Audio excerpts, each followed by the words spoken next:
welcome back, I guess. Hope all of you are doing well and surviving the travails of the day. Hope you're doing well, feeling well, and have plenty of toilet paper. Whatever, the weird people in the world. So this is the first bit of the broadcasting chapter, chapter 9, electronic media regulation. There's a few things on Moodle. I'm going to add a few things yet.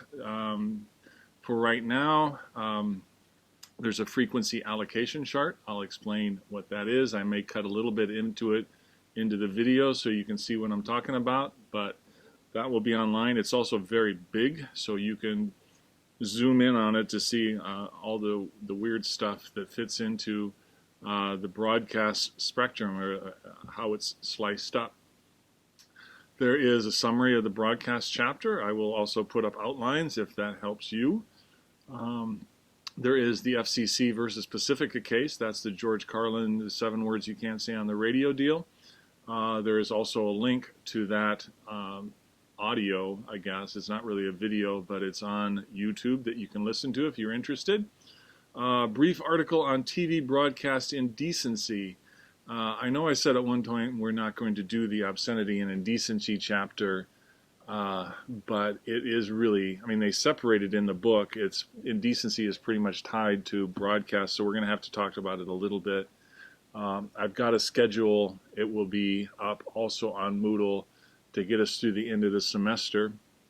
And one of the things I realized the other day is I don't have to cut things into weeks. We can do stuff at our own time, or on our own time. There's a couple other things on there. There's a brief article on broadcast indecency. My crazy ex-girlfriend or something is on there. They talk about how it gets some of its stuff on the air. I'm going to link to a couple things, something from John Oliver. He's introduced at the beginning of the chapter, talking about net neutrality, which is an issue we need to talk about or can talk about. And then finally, there's an article talking about, is FCC oversight necessary? It's kind of long. You can break it into pieces. It's like it's kind of like a magazine that you can read articles as you want. But it is kind of interesting, and that's one of the things I want to I'm going to end with that, and then we can, one of the things I want to try this week is sort of a discussion online. So if you've downloaded the WebEx thing and got that to work, that's cool. I'm going to try that on Wednesday, the 25th, at 10:30, so it's at the same time that our class would normally be. So, chapter begins with some history. Some of you guys should have had, I don't know, I know I talk a little bit about radio history in the intro class. It's not just Marconi, it's a lot of different people building on what the people did before them. Early on, just chaos with radio. Initially, it was supposed to be point-to-point, person-to-person, much like a phone now. It was not considered early on to be a broadcast kind of thing. That came about the 1920s, I think the first attempt to broadcast stuff. Early on, like I said, person-to-person, military uses, and important one at the time was nautical uses. And so early on, one of the first attempts to regulate radio comes in with the Wireless Ship Act of 1910. Basically, it just said every ship was supposed to have a radio. Part of the problem that they needed to start regulating was that there were a lot of amateur people out there using radio and being jerks about it. And they would radio a ship and give them made up orders, and they would pretend to be other ships, and they would pretend, I don't know again, much like internet fake news, I guess now, or a meme or something. But again, they had to make some attempt to try and regulate radio with the Radio Ship Act of 1910, which just said need to have a radio on the ship. Unfortunately, in 1912, most of you know, Titanic, down to the bottom of the ocean, lots of people die. The deal was nobody was at the radio, or at least nobody was at the radio of the other ships who could have come to save them. So the radioactive 1912 attempts to remedy some of that. It also was an attempt to license. That was the first attempt to license. Wasn't a lot that went into a license. You didn't have to show any sort of skill or ability. You just got a license and you could do what you want. And it didn't give you any sort of direction as to where on the dial you should be either, which led to a lot of problems. So that was the first attempt with radioactive 1912. Then we get the radio, and again, didn't work much, didn't do much, didn't accomplish much. Radioactive 1927 was a greater attempt, and that was where you, or I should say the government, created the FRC, the Federal Radio Commission, and they were the ones, it was the one that gave out licenses. It also had introduced the PICON standard, which is on page 400 of your book, and I just say that because PICON is one of those things that students don't quite get, and for a good reason. It's because the government never explained what they meant by public interest, convenience, and necessity, which is what PICON stands for. Public interest, pretty simple, I'll get back to that one. Convenience, I'm not quite sure.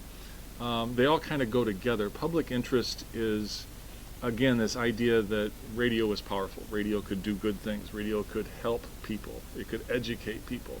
And there was that requirement of if you had a radio or a radio license, a broadcast license, you were supposed to act in the public interest in a convenient way. And again, I'm kind of interpreting what this meant because, again, I've been able to find no definition of what convenience and necessity means, other than the fact that you should do these things at a time when they're listening, and it should be as people or as the information becomes necessary. Convenience and necessity.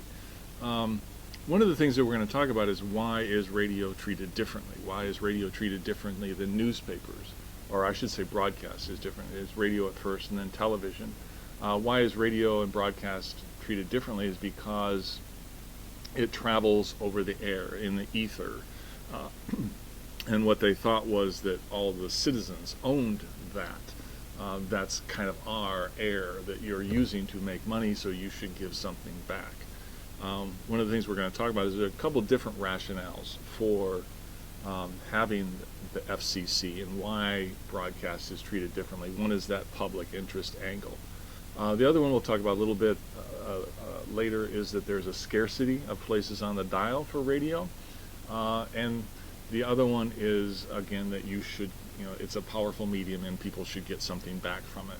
I was just panic buying at the grocery store, and on the way there they were talking about places where you could go to get food, where you could go to get a coronavirus test, where you could go to get counseling, any number of things. And again, that's one of the things about when it comes up for license renewals, radio stations, broadcasters need to say we are working in the public interest by doing things like that. School announcements when they're closed, weather, news broadcasts, PSAs, all these things that the government, the radio station, the broadcaster has to show that they're meeting the public interest, and that's the way they do it. Another way is through kids programming, educational programming. So when we talk about licenses a little bit later, that's where that comes in. All right, so you had the radioactive 1927 and this PICON standard. That's also where they start telling broadcasters, if you have a license, here's your spot on the dial, here's how much power you're going to have, here's the hours that you in the day that you can be on. And so again, trying to regulate things a little bit so that not everybody's trying to be on the same place at the same time on the dial, which just made it impossible for anybody to do anything. There is this, again, when they came up for renewal, sometimes they would say, did you meet the public interest? But again, as we talked about, I know we talked about this in my intro class, anybody could get licenses at the time. They went to churches, they went to colleges, they went to unions, they went to a lot of different people. And one of the things that happens between 1927, that act, and then the Communication Act of 1934, in that span in between, the government, or FCC, tried to bring back some of those licenses. People weren't using it to the best of public interest. You know, you had radio broadcast or religious broadcasters who were going off on screeds and again, anti-communist, socialism, all kinds of stuff that the government thought that's not a proper use of radio. So they wanted to pull some of that back. And then give them out to people that would be commercial broadcasters and just do it to make money. And again, if you're trying to make money, you don't want to piss people off. So, you know, again, they thought that would be somewhat safer. Also in the Communication Act of 1934, added phones, phone service then, and by 1934, obviously broadcasting to large audiences. All right, so the Act of 1927, as I said, created the FRC, which was supposed to be temporary. It was just, they thought they could, you know, deal with stuff, be done with it. That didn't turn out to be the act, you know, that didn't happen. So in the Act of 1934, they made the FCC, and that became a permanent lawmaking body. Again, one of the things that we talked about early in the semester was, where do laws come from? You know, you have laws that are made in courts, you have laws that are made by legislators, you also have laws that are made by administrative bodies like the FCC. And the FCC, again, works by, and this is why I was going to put up the John Oliver video. One of the things he does in that video is he says, you know, he was talking about net neutrality, which may come up here in a little bit as well. But he was basically saying, if you don't like this, complain to the FCC.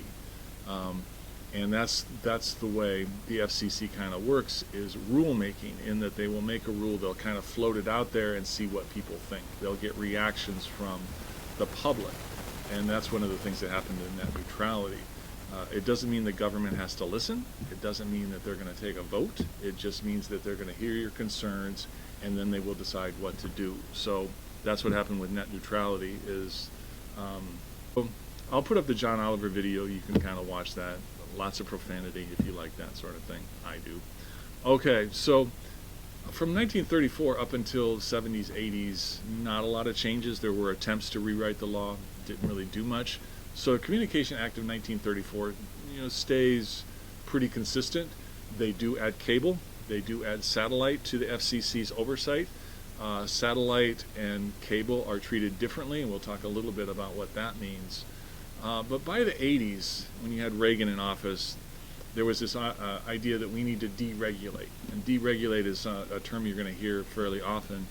That just means basically getting rid of rules and letting businesses do what they do.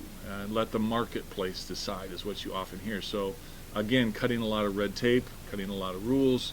Up until this point, up until like with the Act of 1934, they basically what it said is if you get a license, it has to be renewed every 3 years for TV and later on for radio, or for radio and then later for TV. So every 3 years you had to reapply for your license. That changes in the 80s. It goes from 3 years to 5 years for TV, and from 3 years to 7 years for radio. So every 7 years or every 5 years. By the 90s, it was 8 for both, every 8 years, and it's almost an automatic renewal, but I'll talk about that. So what you get from the 80s and into the 90s is deregulation. From 90s afterwards, you get what I call unregulation, which is basically pretty much doing away with all the rules, or almost all the rules. I've had this discussion with Dave in that I think pretty much getting a license is, you know, you do the paperwork, it's almost automatic. He disagrees. He, you know, coming from television, he's done some of this. He knows there's rules. He knows there's paperwork. He knows what broadcasters have to do, but it is pretty much automatic now.